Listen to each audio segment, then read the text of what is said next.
Australia's silicosis epidemic. Let's have a look.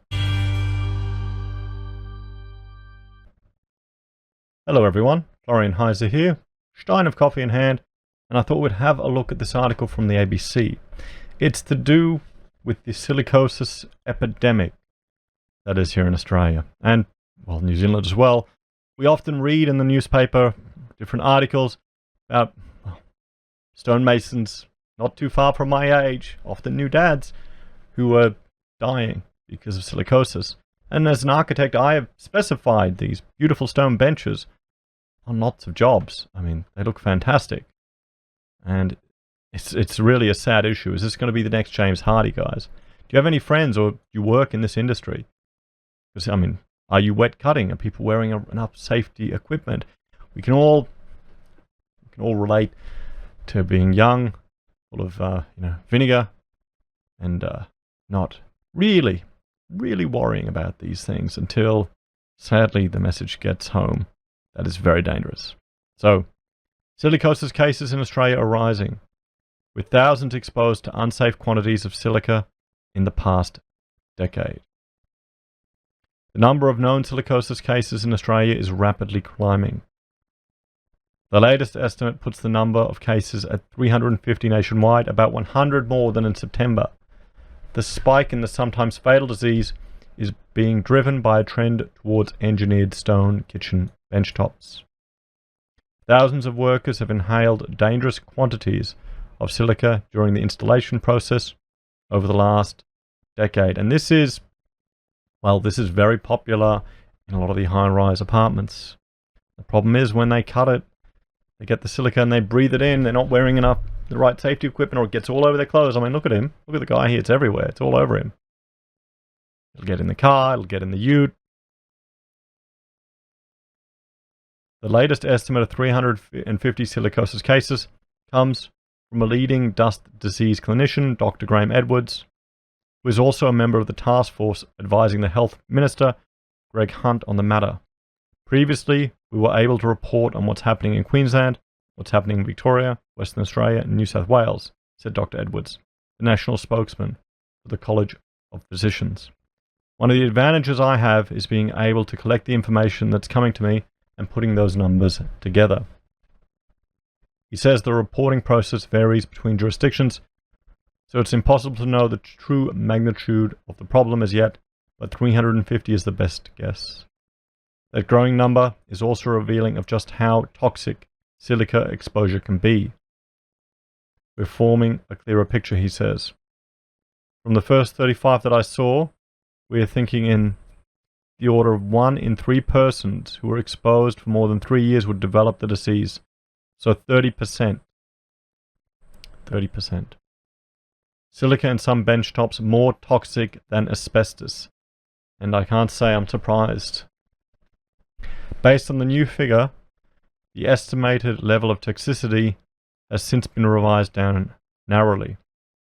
Now that we've got bigger numbers, the figure is around 20 to 25%. So between 1 in 4 and 1 in 5 people who've had extended exposure are at risk. Dr. Graham Edwards says the pattern means that silica in some engineered stone benchtops is significantly more toxic than asbestos. It's crudely of the order of 5 to 6 times more potent a problem, which, depending on the definition of toxicity, sits around 6%, according to Dr. Edwards. There are calls for a total ban on the product, but Dr. Edwards says there isn't sufficient evidence for a total industry-wide ban. He said, unlike with asbestos, there is a safe way to handle silica. Yes, that's the issue here, guys. That's the issue, where they haven't been cutting it properly. They haven't been using the right safety equipment. They haven't been wet cutting. How many manufacturers are investing in the equipment to safely cut this, machine cut it? In a form state, the product called silica is safe. There is a law that prohibits the unsafe work practices that, unfortunately, we are still seeing today.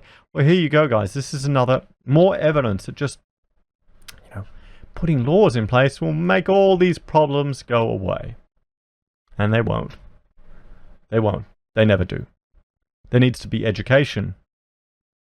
Young blokes need to be taught the risks of these work practices. They need to realize if they go into a work environment where they're flouting the rules, it could cost you your life. Is it worth it? Is it worth it? Dr. Edwards believes the problem lies with enforcement. It is the failing of various parts of the system to apply the laws that already exist. He says regulation of the industry is in the process of being improved, but has a way to go. A national code of practice is being developed, but won't be enacted before late 2020 at its earliest. Dr. Edwards says an outright ban isn't impossible in the long term, but it's not on the cards in the short term.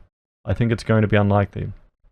The task force advising the health minister on the matter finalised the delivery and delivered its interim report to the government on December 20. A statement for the health minister, Greg Hunt, said publication of the advice will be a matter for the government. So here we have, well, there's talk of banning this product. And I mean, it is a lovely product. It can be worked with safely. It can be installed safely. When it's in your home, when it's sitting on your kitchen bench top, you don't need to worry about silica getting into your lungs unless you start taking an angle grinder and cutting bits off your bench top. I mean, look at how he's working it, guys. So here's the question. Should there be a ban on the product? I mean, he's making issue with regards to enforcement. It's not even the suppliers of the product. They are advising, it's the stonemasons. It is the stonemasons that are doing the dodge, that aren't providing the safety for their staff. Maybe the business owners need to receive jail time. The owners or the directors of these businesses that are not ensuring adequate provision of health and safety for their staff, maybe they need jail time. Are the staff following the procedures? Here's the thing. If a staff member doesn't follow your procedures in preparing this, instant dismissal without any issues, any complaints. They shouldn't be able to go to work, fair work. Maybe it needs to be stricter that way. Maybe there needs to be more education. But sadly, this is a tragic thing that we're going to hear more and more of. I think at the very least you need to reach out to people you know in the industry to make sure they're aware of this. Consumers need to be made aware of the risks and need to ask the tough questions. What stonemason are you using? Can I see evidence of their facility? Can I have a look at it? How are they cutting? Are they wet cutting? What machinery do they have? Can you show me a video recording of them cutting my stone? It's not like it's going to be hard these days. It's not like it's going to be hard, and often, they shouldn't have a problem with it. They shouldn't have a problem with it if they're doing it safely. So here are the key points. The silicosis reporting system varies. So reports of 350 cases nationwide is an estimate.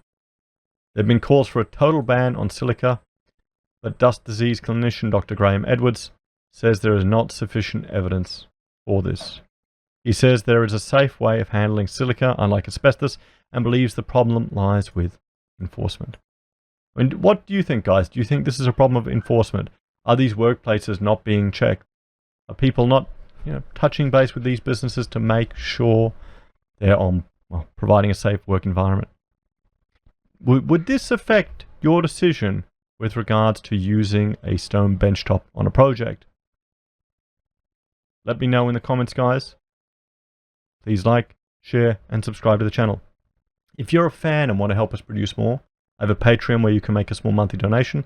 We also have Amazon, eBay, and independent reserve affiliate links where we receive a small commission every time you make a purchase or a transaction. A great way for you to support content creators. And finally, from the Heise website, we have our very own pocket squares handmade. Take care, guys. Have a great day, and I will talk to you later. Bye for now.